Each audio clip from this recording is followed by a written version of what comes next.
Okay, so you tend to try and get those quads and hammies going early, and obviously, you're incorporating it with gait. But what sort of stuff are you getting them to do throughout the day as far as getting that quads and hammies back?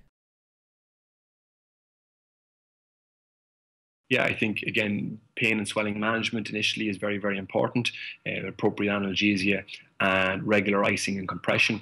And again, it's an area often the simple things aren't done well. Icing and compression elevation are still some of the most effective methods we have for swelling management, regardless of injury. So it's trying to motivate them and encourage them to have a timetable or a routine, especially if they're off work or if they're otherwise compromised, that they don't just let the days pass by, that this is an opportunity to get things going. In terms of quad inhibition, again, we can do sort of our early range isometric holds. We would use complex as well to try and stimulate early neuromuscular stimulation.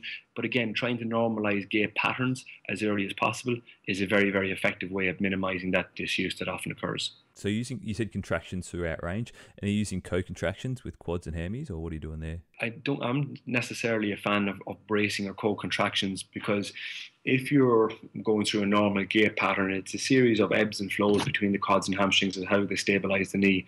And very often, whether it's any body part, if you get them to brace, you're either braced or you're not braced. So if you go from a bracing pattern, you let go and the knee buckles under you, that's no particular use to you.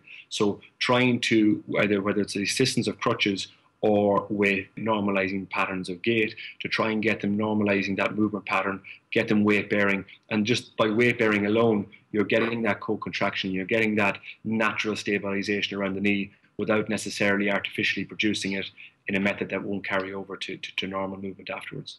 That's good to hear, because I've had a bit of a problem with co-contraction for a while. It seems like all you're doing is setting them up for those neuromuscular patterns of bracing that are you're going to have to break down the track, because it's not really an effective or efficient biomechanical way to move co-contracting your quads and hammies at exactly the same time to create a static movement, is it? Completely. And if you look at some of the early gait pattern deficits you see, it'll be that sort of knee braced and probably -10, -20 extension. They don't want to lock it out, they don't want to bend it.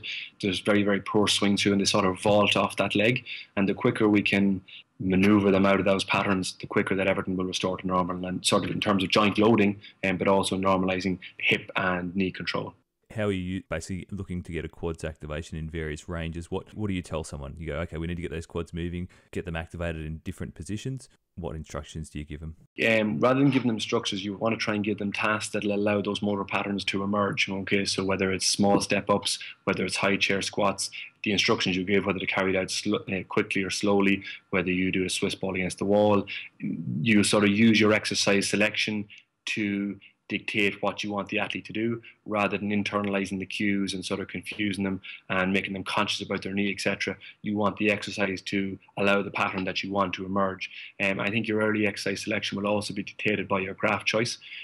So I think a lot of early squatting and lunging on a bone patellar tendon graft is very provocative. I think a lot of the complications that comes around that graft selection are from poor exercise selection or poor exercise technique. So just being too aggressive, coming in doing patterns of movement that the athlete isn't necessarily ready for or able to do properly, and then wondering why the anterior knee is paying for it afterwards.